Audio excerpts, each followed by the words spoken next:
بسم اللہ الرحمن الرحیم نحمدہ ونصلی ونسلم علی رسولہ الکریم اما بعد۔ اصول الشاشی کا پہلا سبق، الحمدللہ الذی اعلی منزلۃ المؤمنین الحمدللہ الذی اعلی منزلۃ المؤمنین بکریم خطابہ ورفع درجۃ العالمین بمعانی کتابہ وخص المستنبطین منہم بمزید الاصابۃ وثوابہ۔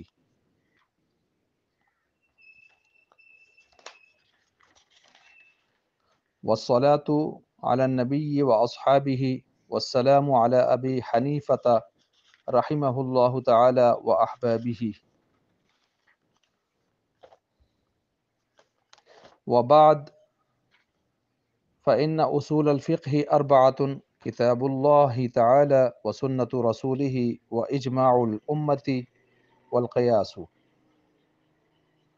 فلا بد من البحث في كل واحد من هذه الأقسام ليعلم بذلك طریق تخریج الاحکام۔ یہاں تک میں نے خطبہ آپ حضرات کے سامنے رکھ دیا ہے، اور اس خطبے میں اللہ تبارک و تعالی نے اس خطبہ میں مصنف نے جو کچھ پیش فرمایا ہے، اس میں سب سے پہلے تو اللہ کے نام سے انہوں نے شروع فرمایا خطبہ کو بسم اللہ تسمیہ کے ساتھ، اور اس کے بعد فرماتے ہیں تمام تعریفیں الف لام استغراقی اگر بنا لیں، تمام تعریفیں اللہ تبارک و تعالیٰ کے لیے ہیں کہ جس نے مومنین کے رتبوں کو بلند فرمایا، بکریم خطاب ہی، اپنے مکرم خطاب کے ساتھ۔ مکرم خطاب سے مراد یرفع اللہ الذین آمنوا منکم والذین اوتوا العلم درجات، یا وانتم الاعلون ان کنتم مؤمنین، اس قسم کے خطابات، یا ایھا الذین آمنوا، اس طرح کے خطابات کے ساتھ ممتاز فرمایا اللہ تعالیٰ نے۔ اور ورفع درجۃ العالمین، عالمین یعنی علماء کے درجوں کو بلند فرمایا۔ ایک تو یرفع اللہ الذین آمنوا منکم، اس سے، اور حدیث میں جیسے ہے العلماء ورثۃ الانبیاء، اور بہت سارے جو فضائل ہیں۔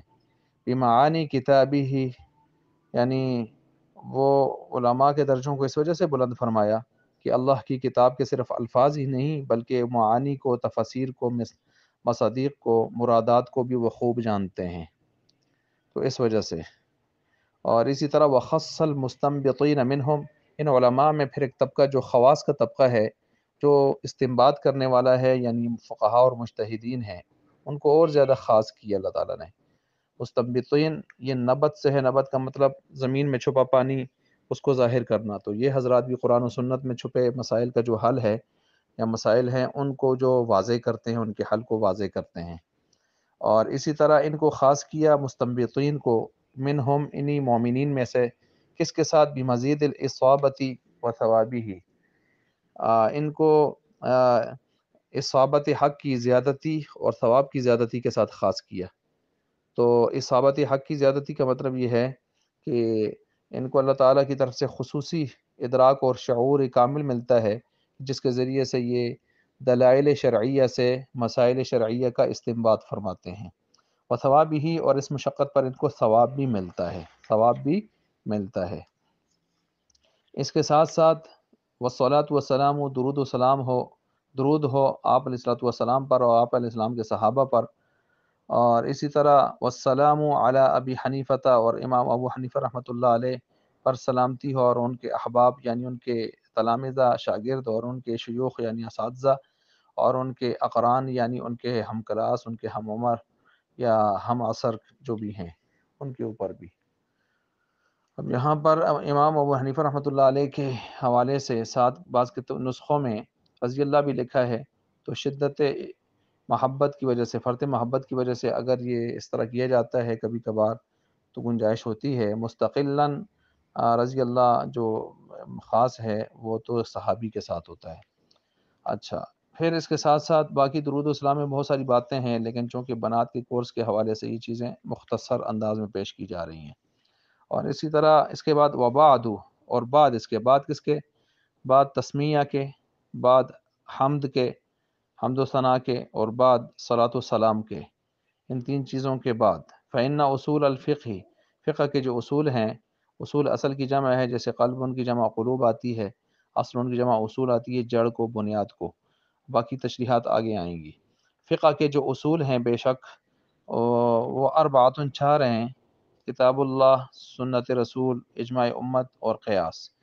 اور پھر مصنف فرماتے ہیں فلا بد، اس کے لیے فاعل ہے من البحث، بحث، اور اس کے فاعل پر من آتا ہے، جیسے یہاں ہے، جیسے کفا کے فاعل پر با آتی ہے، کفا باللہ وکیلا، ایسے فلا بد، لا بد کے فاعل پر جو ہے وہ من آتا ہے، جارا یہ آ گیا ہے۔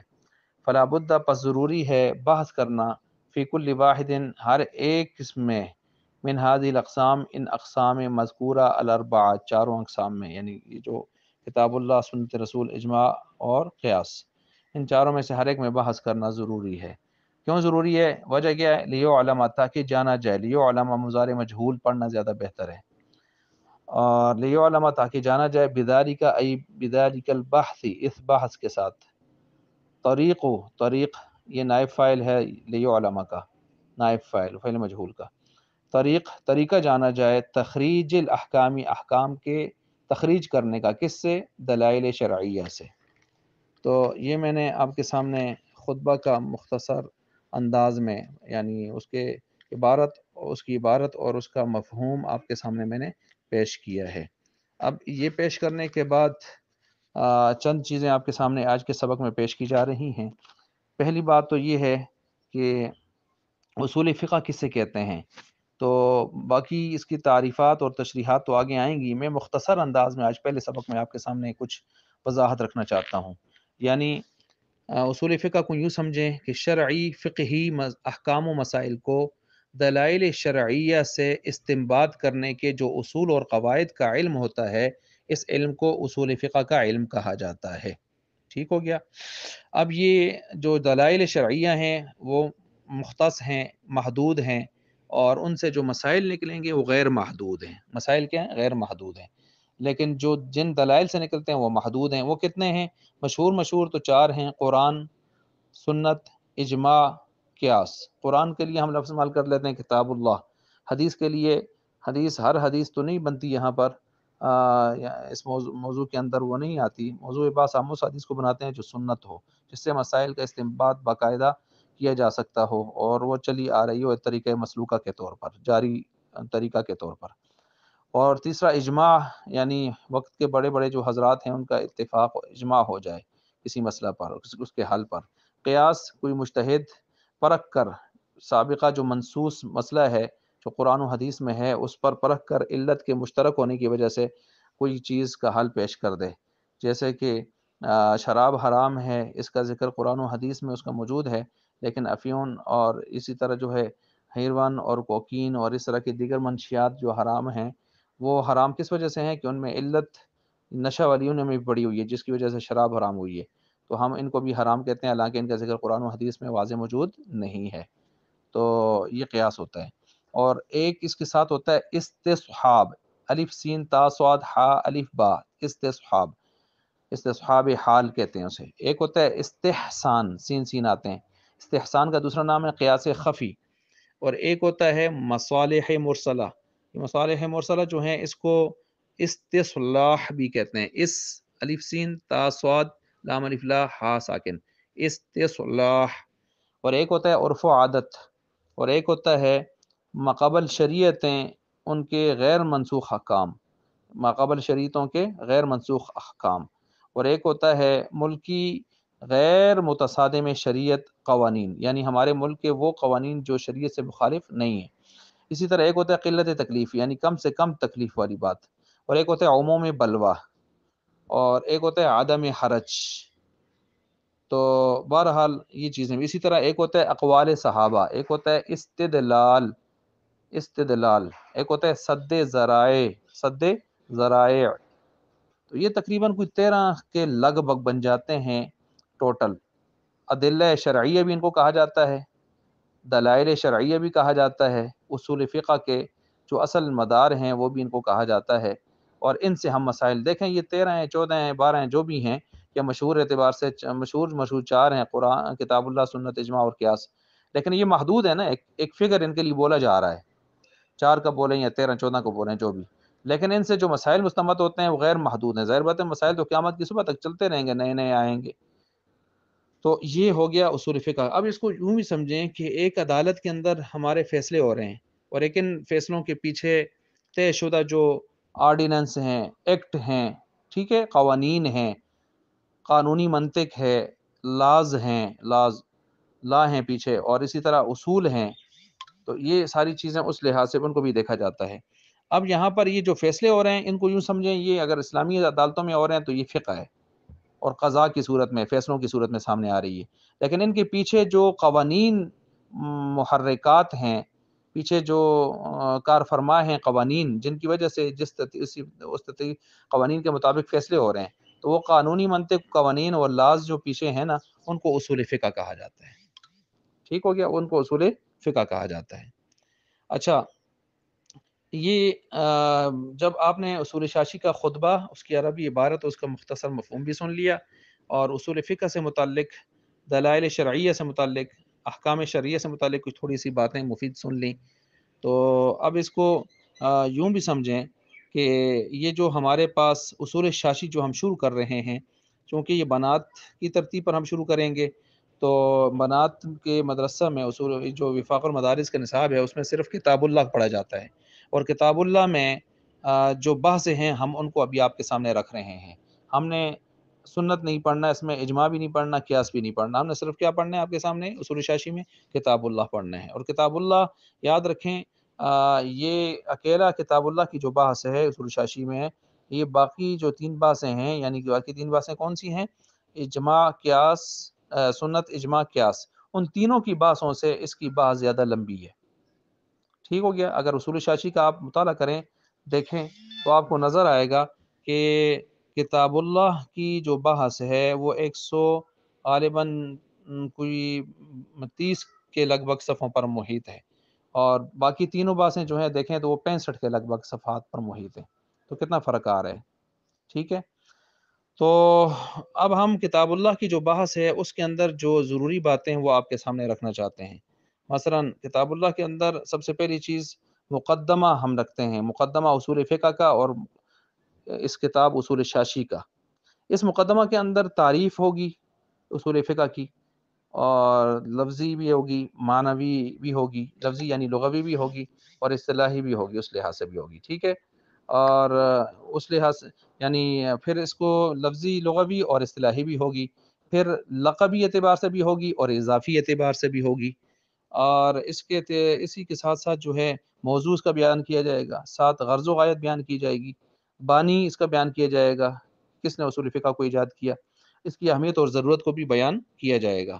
اور اس کے ساتھ ساتھ اصول شاشی کتاب سے متعلق بات ہوگی، اور اصول شاشی کے جو مصنف ہیں ان سے متعلق بھی، ان کے احوال سے متعلق بھی بات ہوگی، اور ایک تاریخی تسلسل بھی اصول فقہ کا بتایا جائے گا. تو یہ ساری چیزیں کس میں آئیں گی؟ مقدمہ اصول فقہ و کتاب اصول شاشی، اس میں آئیں گی. اور اس کے بعد جو ہے پھر ہم کتاب کی طرف جائیں گے. خطبہ تو ہم نے پڑھ لیا، تو کتاب کی طرف ہم جائیں گے، اور خطبے میں کچھ اگر دیگر کچھ باتیں کرنی ہوئی وہ بھی کر لیں گے. اور کتاب کی طرف جب جاتے ہیں تو کتاب کو یوں سمجھیں کہ یہ جو کتاب اللہ کی بات ہے اس میں اصول شاشی میں، اس میں یوں سمجھیں ہم جو ہے 4 تقسیمات ہیں اور 20 احکام ہیں. ٹھیک ہے. 4 تقسیمات کون سی ہیں؟ 4 تقسیمات میں سے پہلی تقسیم جو ہمارے سامنے آتی ہے، پہلی تقسیم ہمارے سامنے عام، خاص، مشترک، مؤول، یہ آتے ہیں 4 قسمیں. اور دوسری تقسیم میں ہمارے پاس حقیقت، مجاز، صریح، کنایہ. ٹھیک ہے. اور اسی طرح تیسری جو تقسیم ہے اس میں 2 جوڑے ہیں اور آپس میں مقابل ہیں، ایک دوسرے کے مقابلے میں ہیں. مثلا پہلے جوڑے میں ہے، پہلے مرحلے میں جو آ رہا ہے وہ ہے خفی، مشکل، مجمل، متشابہ، اور اس کے مقابلے میں دوسرا جو آ رہا ہے وہ ہے ظاہر، نص، مفسر، محکم. تو یہ ٹوٹل 16 قسمیں ہو گئی ہیں اور 3 تقسیمات ہو گئی ہیں. چوتھی تقسیم جو ہے اس میں 4 قسمیں، مثلا عبارت النص، اشارت النص، اقتضاء النص، دلالت النص. تو یہ ٹوٹل بن گئی ہیں 20 قسمیں جو میں نے گنی آپ کے سامنے، اور 4 تقسیمات ہو گئی ہیں. ٹھیک ہو گیا. 4 تقسیمات، ان کی ہم اور بھی تعبیرات بتائیں گے، لیکن فی الحال آج پہلے سبق میں ان چیزوں کو آپ کے سامنے رکھ رہے ہیں. اس کے علاوہ کچھ ذیلی عنوانات بھی اس کے اندر ہم پڑھیں گے، مثلا مطلق مقید، امر نہیں، حسن قبح، ٹھیک ہے، اور ادا و قضا، اور اسی طرح نصوص کے پہچان کے طریقے، اسی طرح حروف معانی، وہ حروف جو معانی دیتے ہیں اور ان کے بھی اصول فقہ میں ایک خاص بحث ہیں۔ اسی طرح آخر میں آئے گی بیان کی 7 قسمیں، یوں کتاب اللہ ختم ہو جائے گا۔ اور جب یہ ایک مختصر سی بحث آپ نے اصول شاشی سے متعلق پہلے سبق میں سن لی، تو اب انشاءاللہ اگلے سبق میں ہم ان میں سے جو مقدمہ ہے، تعریف، موضوع، غرض و غایت وغیرہ جو چیزیں میں نے پیچھے بیان کی ہیں، ان کو انشاءاللہ ہم تفصیل سے پڑھیں گے، اور پھر اس کے بعد ہم کتاب اللہ کی 4 تقسیمات اور ان کے اندر آنے والی 20 اقسام اور دیگر ذیلی عنوانات کی طرف ہم انشاءاللہ آگے بڑھیں گے۔ اللہ تبارک و تعالی ہمارے لیے یہ پڑھنا پڑھانا اور ہر لحاظ سے آسان فرما دے۔ جزاکم اللہ۔ السلام علیکم۔